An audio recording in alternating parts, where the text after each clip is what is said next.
بسم اللہ الرحمن الرحیم۔ آج ہمارا موضوع کلام صدقہ ہے۔ حضور اکرم صلی اللہ تعالیٰ علیہ وآلہ وسلم کا فرمان ہے کہ نماز دین کا ستون ہے، روزہ ڈال ہے، جہاد عمل کی چوٹی، عمل کی کوہان ہے، اور صدقہ ایک منفرد چیز ہے۔ صدقہ منفرد چیز ہے، صدقہ منفرد چیز ہے۔ عرض کی گئی یا رسول اللہ صلی اللہ علیہ وسلم کس چیز کا صدقہ دیں؟ حضور نے فرمایا کہ لن تنالوا البر حتی تنفقوا مما تحبون، کہ جس چیز کو تم اپنی ذات کے لیے پسند کرتے ہو وہی چیز راہ خدا کے اندر خرچ کرو۔ عرض کی گئی یا رسول اللہ صلی اللہ علیہ وسلم اگر کسی کے پاس اتنی گنجائش نہ ہو کہ جس چیز کو وہ اپنے لیے پسند کرتا ہے ویسی ہی چیز کو وہ صدقہ کرے،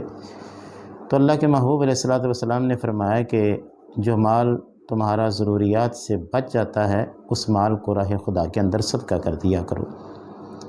عرض کی گئی یا رسول اللہ صلی اللہ علیہ وسلم اگر کسی کے پاس اتنا مال ہی نہ ہو کہ اس کی ضروریات سے بچ سکے، ضروریات ہی اس کی پوری ہوتی ہیں، تو حضور نے فرمایا کہ جو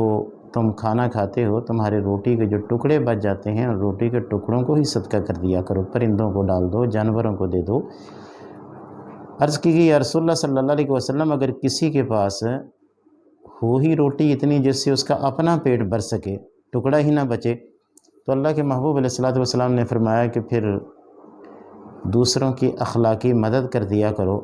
دوسروں سے ہمدردی کر دو، ہمدردی کر دینا ہی یہ تمہارے لیے صدقہ ہے۔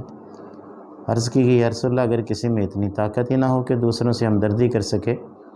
تو حضور نے فرمایا اپنی زبان اور اپنے ہاتھ کو محفوظ رکھو کہ اس سے کسی کو کوئی تکلیف نہ پہنچے، اور تمہارے ہاتھ اور تمہاری زبان سے دوسرے کا محفوظ رہنا ہی تمہارے لیے صدقہ ہوگا۔ عرض کی گئی یا رسول اللہ اگر یہ بھی ممکن نہ ہو تو حضور نے فرمایا کہ جہنم کی آگ سے بچنے کی کوشش کرو، چاہے تمہیں کھجور کا ایک ٹکڑا ہی کیوں نہ دینا پڑے۔